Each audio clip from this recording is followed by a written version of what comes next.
Andrew Warhol was born August 6, 1928, in a two-room shanty in a ghetto of Pittsburgh, to Julia and Andrzej Warhol, who were Carpatho-Russian immigrants from Makova in the Slovak Republic of the former Czechoslovakia.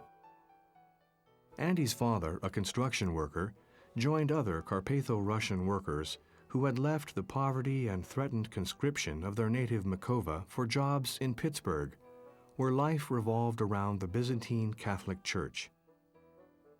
Andy, the youngest of Julia and Andrej's three boys, was baptized in the St. John Chrysostom Byzantine Catholic Church, where the family regularly worshipped.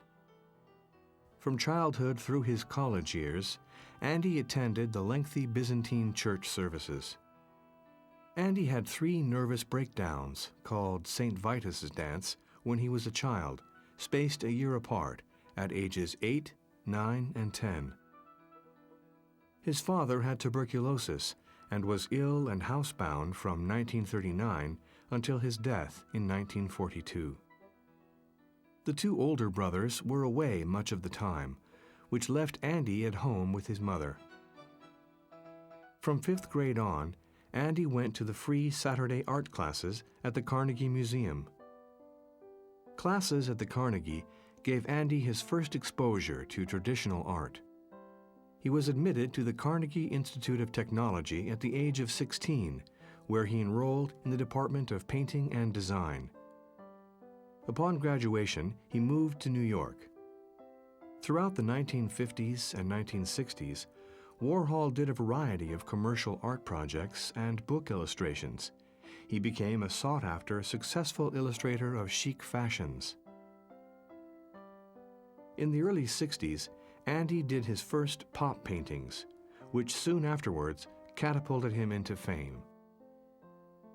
At the same time, he expanded his artistic interests to other media. In 1963, he began making films while working on his pop paintings, and in 1966, he began collaborating with the rock music group called the Velvet Underground. In November 1963, Warhol moved all his painting equipment into a loft on East 47th Street that would soon become The Factory. Filled with Warhol's art, music, and constant activity, The Factory attracted artists, college students, celebrities, New York lowlife, and photographers who documented the scene. Warhol's fame turned into notoriety during the later 60s. It was during this period that one of his former film stars, the deranged Valerie Solanas, walked into the factory on June 3, 1968, and fired 3 shots at him at close range. The 1970s were years of extraordinary productivity for Warhol in film, silk-screened works, his magazine Interview, and the writing of his book, The Philosophy of Andy Warhol. In addition, he became sought after as an interior designer who worked with famous architects and clients.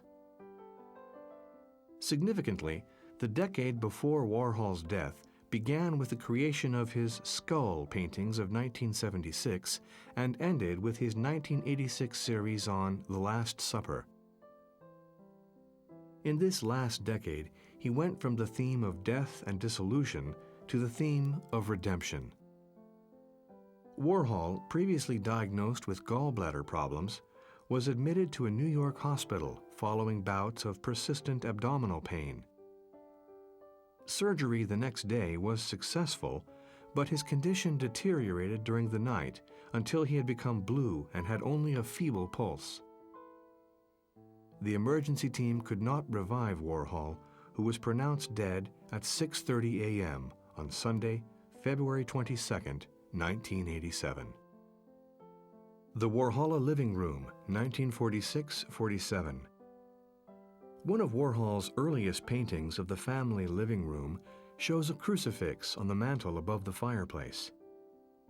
He left out his mother's holy pictures, but he put the cross from Dad's funeral on the fireplace where he always kept it. Thus, Andy's earliest experience of art was of religious art. For Andy, art and religion were linked from a very early age. Mother and Child, 1948. The traumatic experience of his father's illness and death, and his mother's emergency surgery for cancer and her complicated convalescence, along with his own childhood confinement as a result of 3 breakdowns, left Warhol with a pervasive fear of death and disaster. The early drawing of Mother and Child shows an Andy-like child in the tender and protective embrace of his mother. The child clings to her, but looks warily and fearfully at us. Praying Hands, 1950s. In Warhol's early drawing after Albrecht Dürer's Praying Hands, he transformed the aesthetic-looking hands of the German master into supple, sensuous hands of a youth. Untitled, Golden Hand with Creche, 1957. Warhol's beautiful drawing of a hand holding a Christmas creche shows both the fanciful originality of Warhol's imagination and the evidence of his knowledge of art of the past. In this drawing of a golden hand holding the tiny creche within its palm, the Virgin is seated on the ground with the nude Christ child lying across her knees, a type called the Virgin of Humility, which originated in Sienese 14th century art. The drawing is encrusted with commercially confected, gold-embossed decorations used for the halo of the Virgin, the cherub who flutters above, the star, and the leaves in the foreground. The golden hand gently supports its little burden. One recognizes Andy's narrow, long-fingered hand, which curves protectively about the Virgin and Child. The intimacy with which the creche rests within the palm suggests Warhol's long-time familiarity with the theme. Reclining Man, 1956-57. Warhol was open about his homosexuality, and from the early 1950s produced drawings and illustrations that are technically fine and reveal a gay sensibility that ranged from the playful to the slyly suggestive to the explicit. Reclining Man is one of a series of homoerotic drawings where this beauty of line and playful sensuality can be witnessed. Untitled, circa 1958. Warhol's early drawings of religious themes come from the years when he was working in New York as a commercial artist. For Tiffany & Company, he did a series of drawings for Christmas cards. Several charming drawings of a star show Warhol's fanciful variations on the theme The Star of Wonder. The title comes from the refrain of a familiar Christmastide hymn. This drawing shows brilliantly colored birds clustered in a star shape. Star of Wonder, circa 1958. Tiffany & Company chose this drawing, and the card shows a star that is defined by the fluttering, wheeling birds surrounding it.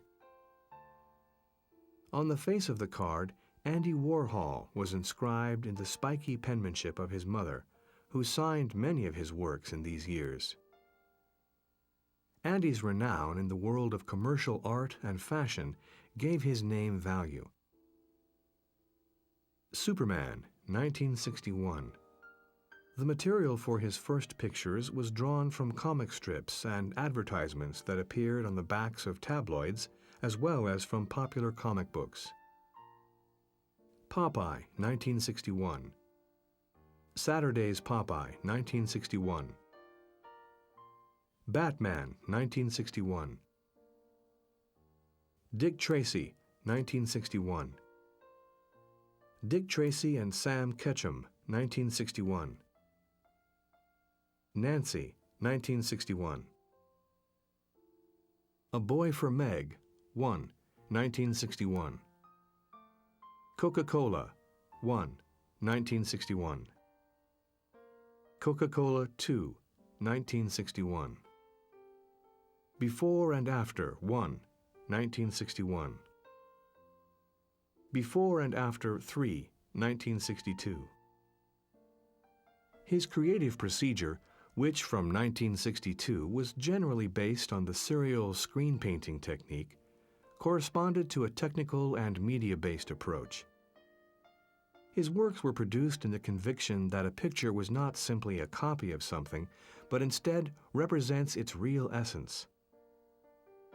This is most obvious in Warhol's concentration on the phenomenon of the film star, whose reality is all image. The complexity of Warhol's art feeds on contradictions. His works reveal the gulf between reality and its pictorial reproduction, at the same time blurring the difference to the point where reality and image become one. Presence and absence merge with each other. What has been filtered seems to be unfiltered, and what has been unfiltered seems endlessly filtered. 1962. 1962. Do-It-Yourself, Seascape, 1962. Do-It-Yourself, Flowers, 1962. Do-It-Yourself, Violin, 1962. Do-It-Yourself, Landscape, 1962.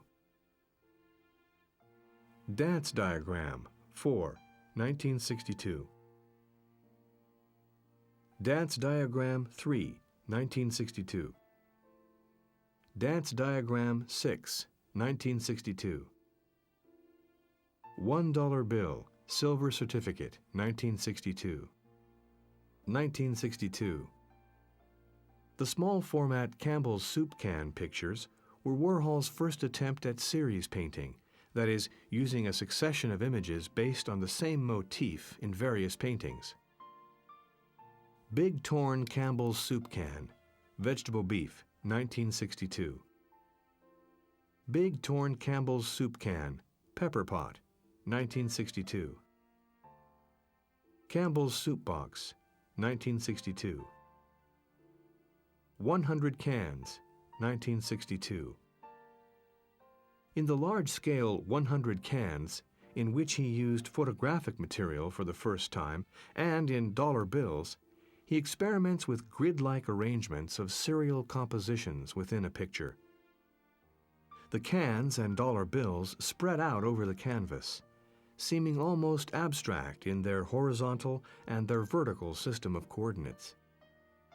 Front and back dollar bills, 1962. Green Coca-Cola bottles, 1962. Cherry, Maryland, 1962. Lavender, Maryland, 1962. Warren, 1962. Troy, 1962. The regular sequence of images in this work is an excellent example of the way Warhol used his silkscreen technique. The black and white images differ from one another only by the halftone in which each was printed, yet the silkscreen in the color portraits serves as a sketch that defines the actual features of the face. It is printed over the hand-painted yellow hair, violet face, and red pullover. Green Car Crash, 1962. Liz No. 1, 1963. Liz No. 2, 1963. Liz No. 5, 1963. Liz No. 3, 1963. Single Elvis, 1963. Single Elvis, 1963. Elvis 2 Times, 1963. Double Elvis, 1963. Silver Liz, 1963. The Disaster Pictures, quite likely his most impressive and important series, reveal the dark side of American consumer positivism. The everyday tragedies of automobile accidents, suicides, major fires, and electric chairs join together to form an endless series, resulting in the death of their original meaning. Burning Car 1, 1963. Bellevue 1, 1963. Orange car crash, 1963. Silver car crash, 1963. Bellevue 2, 1963. Suicide, Purple Jumping Man, 1963. Black and White Disaster, 1963. In many of these paintings, the uniformity of the composition is interrupted both by overlapping and smudging the underlying image, evoking a seemingly narrative content and cinematic motion. Yet considered more closely, this sensation of time is just as misleading as in his first films. It is always the same shot and always the same silk-screened image. Suicide, Fallen Body, 1963. Orange Disaster No. 5, 1963. Gangster Funeral, 1963. Blue Electric Chair, 1963. Optical Car Crash, 1962. Silver Car Crash, 1963. Suicide, 1963. This shows a 23-year-old model that jumped from the observation deck of the Empire State Building to her death. When one first views the 10 by 6 foot painting, it is the abstract black pattern with its undulant highlighted forms that absorbs the viewer's attention. Then the multiple repeated images become clear. The model is serene and whole in death, her body cradled on the indented top of a car, her face tranquil, her body relaxed, while her white-gloved hand touches her pearls. As the eyes move down the painting, the images become less clear and overlap, leaving peripheral blank areas. Finally, in the last register, 5 images are overprinted, accelerating the rhythm and making the face and body of the pretty model increasingly unreadable, until in the lower right, she is lost in the pattern of dark and light shapes. Lavender Disaster, 1963.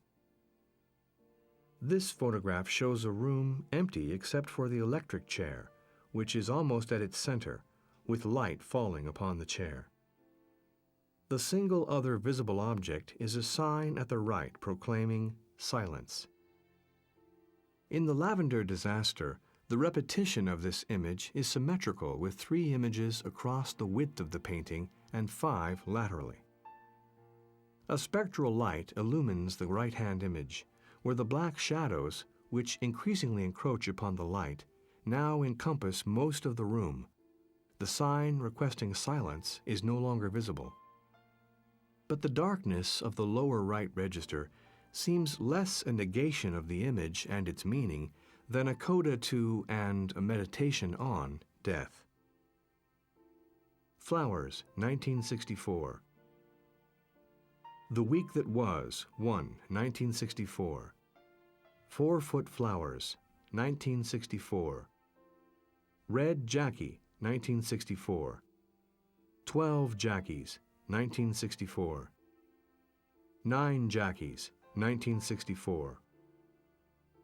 Brillo Box, Brillo Box 3C, off. Kellogg's Cornflakes Box. Mott's Apple Juice Box, 1964. Brillo Box, Campbell's Tomato Juice Box, 1964. Shot Sage Blue Maryland, 1964. The 4 Maryland pictures, later dubbed the Shot Marylands, are today Warhol icons.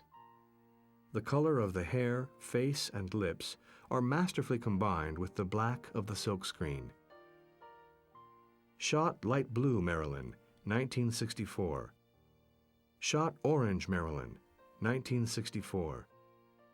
Shot Red Maryland, 1964. Turquoise Maryland, 1964. Flowers, 1964. Flowers, 1964. 2-Foot Flowers, 1964. Colored Campbell's Soup Can, 1965. Colored Campbell's Soup Can, 1965. Colored Campbell's Soup Can, 1965. Colored Campbell's Soup Can, 1965. Double Self-Portrait, 1967.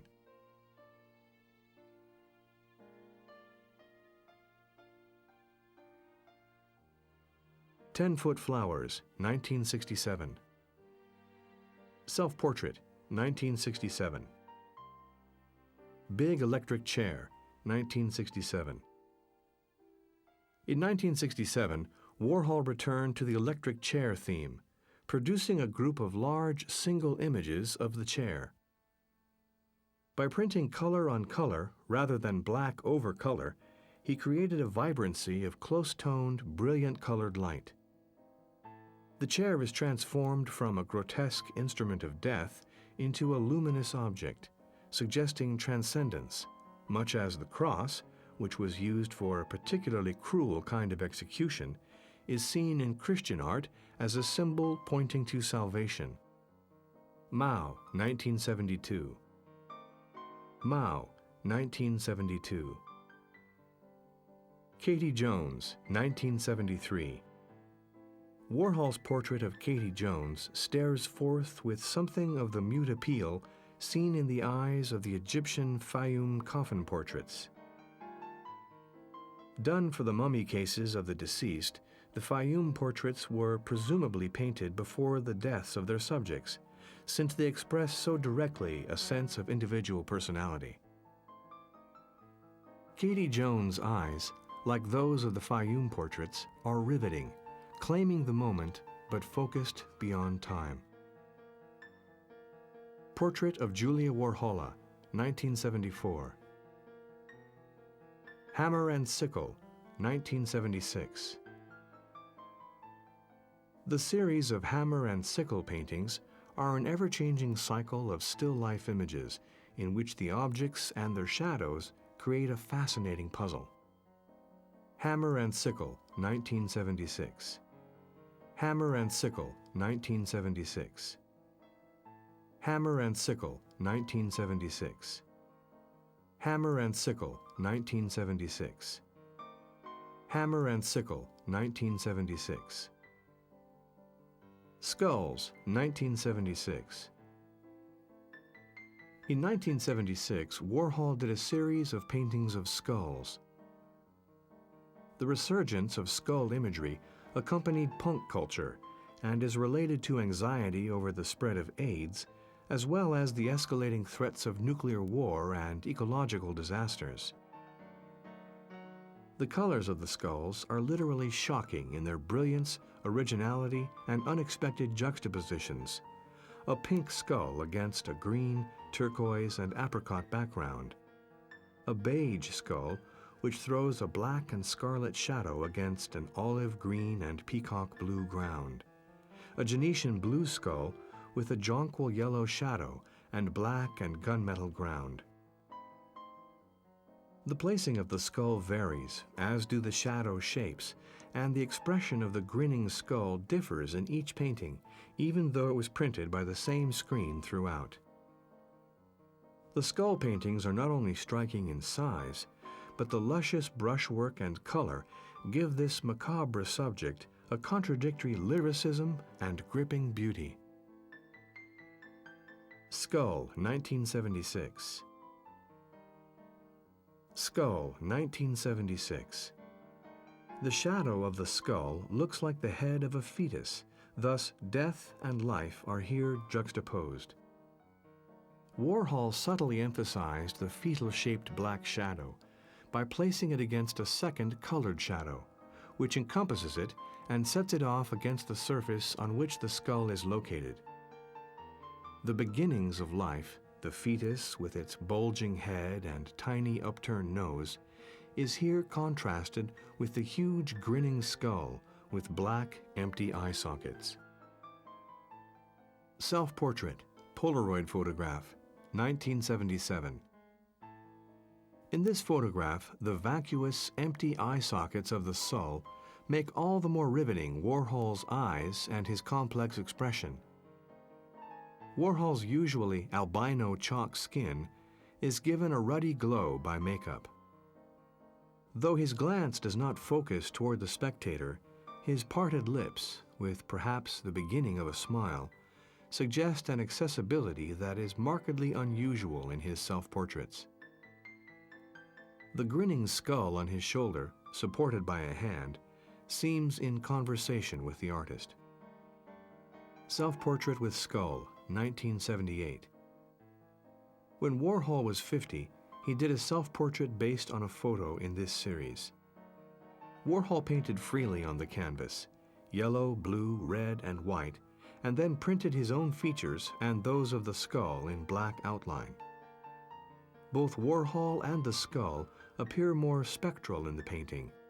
The artist's face seems to disintegrate in front of our eyes. Oxidation painting, 1978. Oxidation painting, 1978. Shadows, 1978. When hung edge to edge in a large gallery, the paintings flow rhythmically around the four walls, encompassing the viewer with brilliant flashes of color in the flame-shaped repeated image, which is set against a richly black background. Shadows, detail, 1978.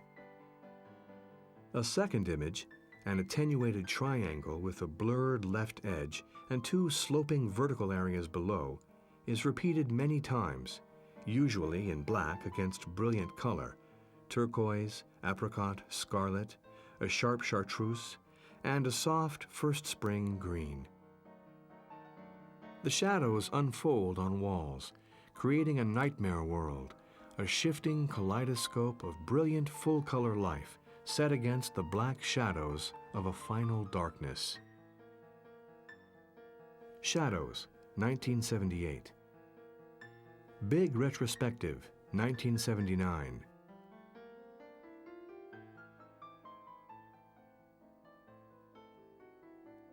Diamond Dust Shadows, 1979. Diamond Dust Shoes, 1980. Diamond Dust Shoes, 1980. Modern Madonna, 1980-81. The drawing of the mother with child is a 20th century version of the Madonna Lactans, or the mother with the nursing Christ child. The contours of the figures have an immediacy unusual in Warhol's work. It is also unusual in the way the figures fill the page, indeed seem to expand their limited space. The expression of absorption as the mother looks down upon her suckling baby and the dreamy gaze of the sensually satisfied child are arresting. Cross, red, 1982. Nothing in Warhol's previous work prepares the viewer for this astonishing first large religious painting, The Scarlet Cross. Its grandeur, its spiritual resonance, and its sheer beauty are striking. The glowing cross levitates against a velvety black background. The feathering of the black paint along the edge of the cross delineates its side and then merges into the encompassing blackness. Cross, yellow, 1982. Warhol, with his usual sense for drama, made the size of the painting taller than the average adult and its width greater than the average arm span. Thus, the cross is large enough to bear an adult human body. But rather than suggesting the cross of crucifixion, this cross seems ethereal as it levitates before the viewer. It is a stunning painting, a joyous and breathtaking painting. Crosses, 12, 1981-82. Small wooden crosses, the kind available at religious supply houses, were multicolored, arranged in rows, or randomly placed. They suggest the simple crosses used in military cemeteries, row on row, an appropriate association for the Spanish Civil War. The lively staccato pattern of the small crosses against a dark background seems decorative and two-dimensional in contrast to the majesty of the single large cross paintings. They were done for an exhibition in Madrid, a show entitled Guns, Knives, and Crosses. Eggs, 1982. The egg has a long history of symbolic associations, from the prehistoric tombs in Russia and Sweden, where clay eggs are presumed to be emblems of immortality, to the Easter eggs, which symbolized resurrection. Warhol's mother had followed the Byzantine Easter practice of painting eggs. Warhol's first egg designs were small works on paper, but he also did large silk-screened canvases in a range of brilliant colors that correspond to those available in the Pass egg dyeing kits to be found in supermarkets at Easter time. These paintings have stunning designs, with the figure and ground locked together in a breathtaking balance. The colored eggs seem to both tumble freely against the black background and to be integrated into space, suspended but immovable.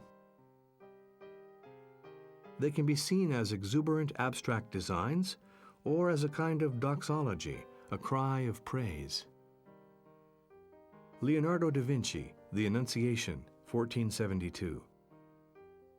Warhol's manipulation of the Renaissance paintings was through radical cropping, so that the subject matter of the original is all but unreadable.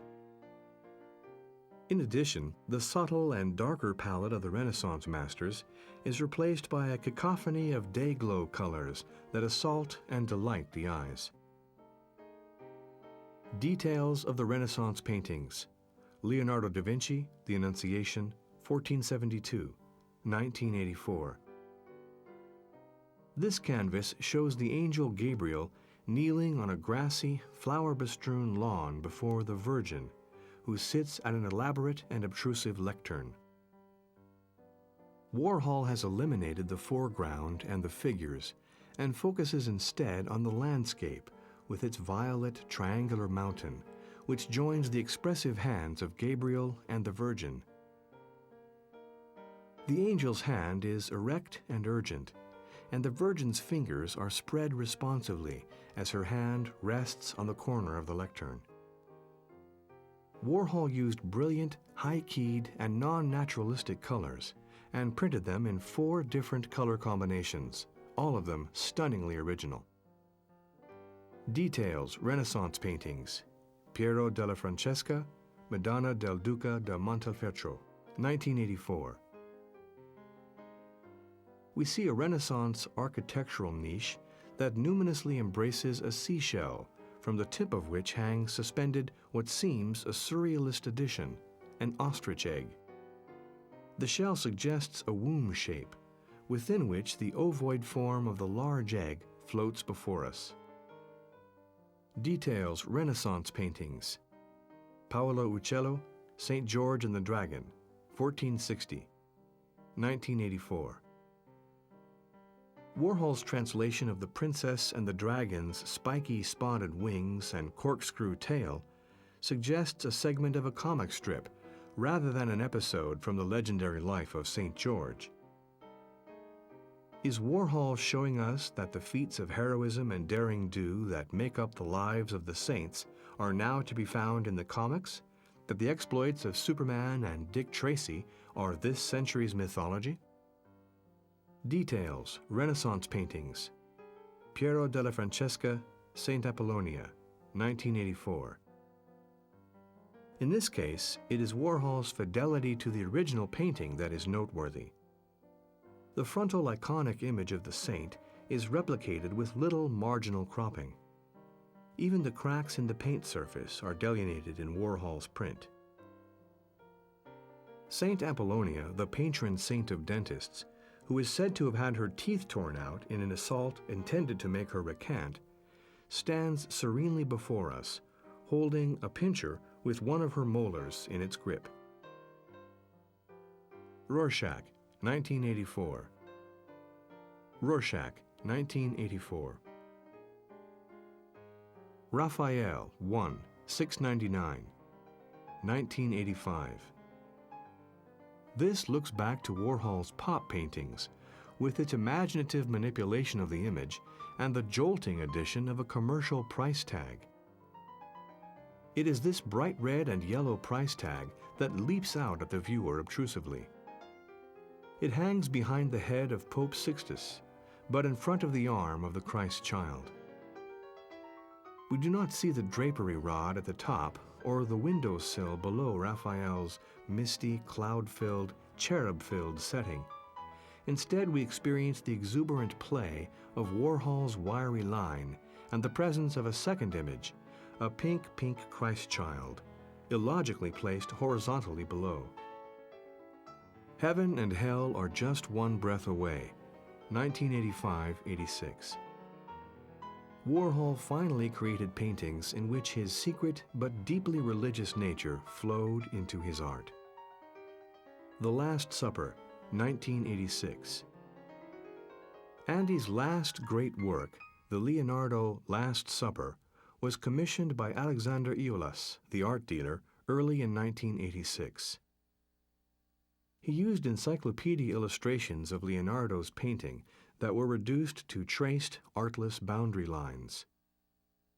A comparison of the encyclopedia illustration with a painting from Warhol's Last Supper series reveal how closely Andy followed the illustration.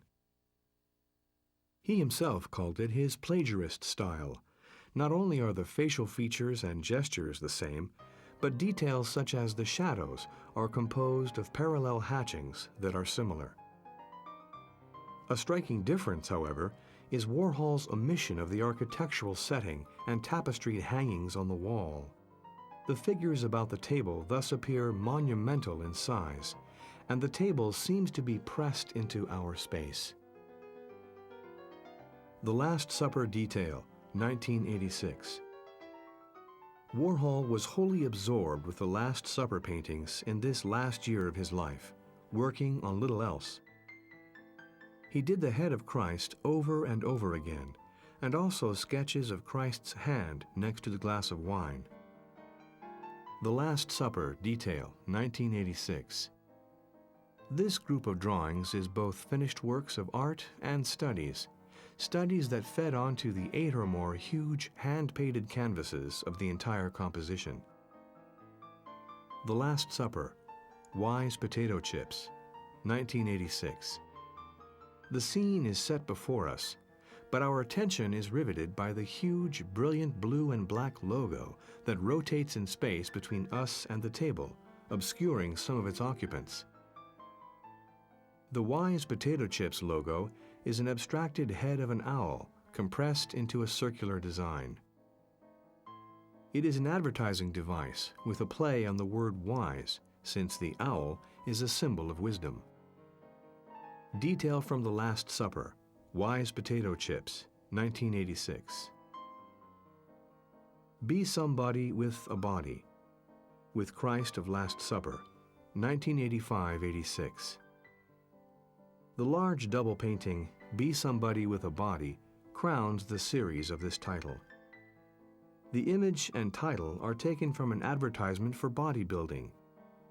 The healthy young man with arms crossed cover his bare chest, who looks expectantly upward, is repeated in several forms by Warhol.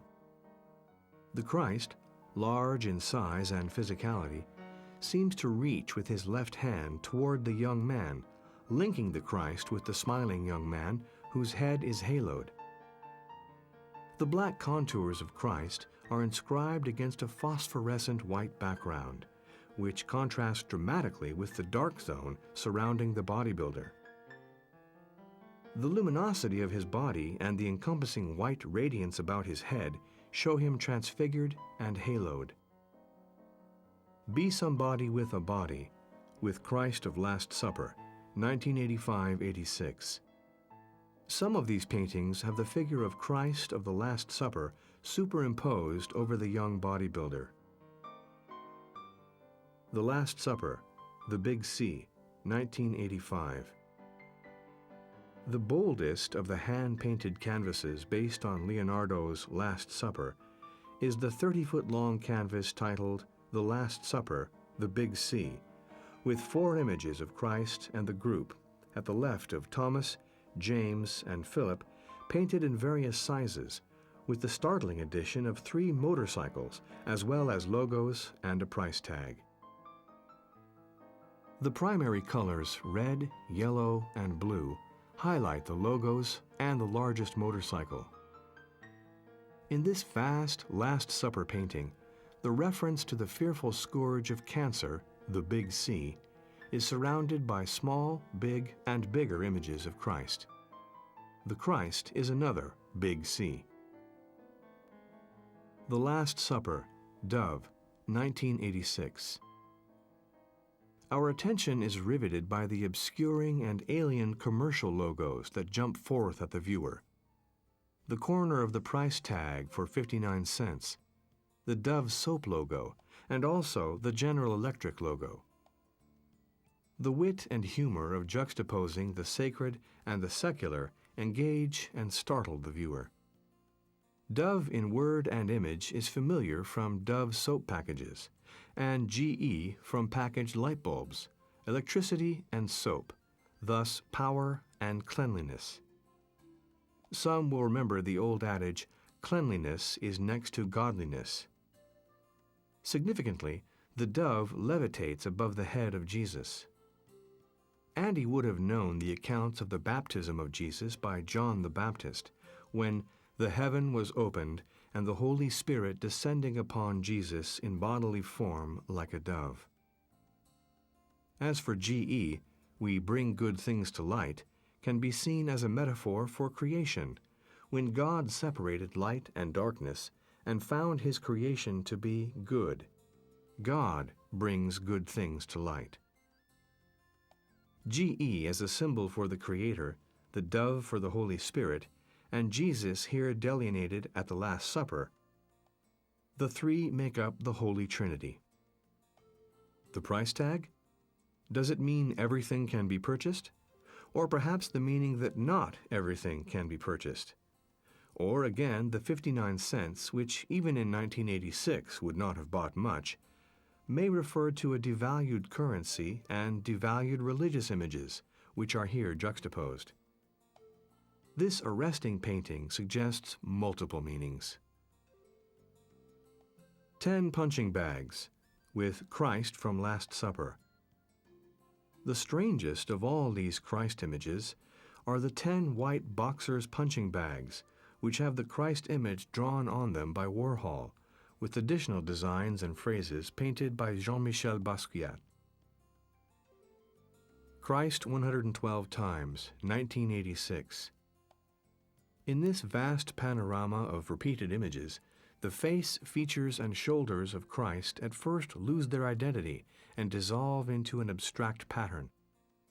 But gradually the faces recover their identity, then are lost again in the wave-like motion of the seemingly overlapping contours. The repetition is incantatory and may, for the attuned viewer, act as a visual chant. Warhol had a special sense for shape and size. Here he pushes dimensions to the limits, suggesting indeed that the images could be repeated beyond space and time infinitely. The Last Supper, Pink, 1986. When one first sees the pink Last Supper, there is a moment of shock at viewing two replicas of Leonardo's original mural set side by side. The ambient pinkness of the scene is also startling. But it is surprising how quickly seeing and feeling are accustomed to this doubleness and this pinkness.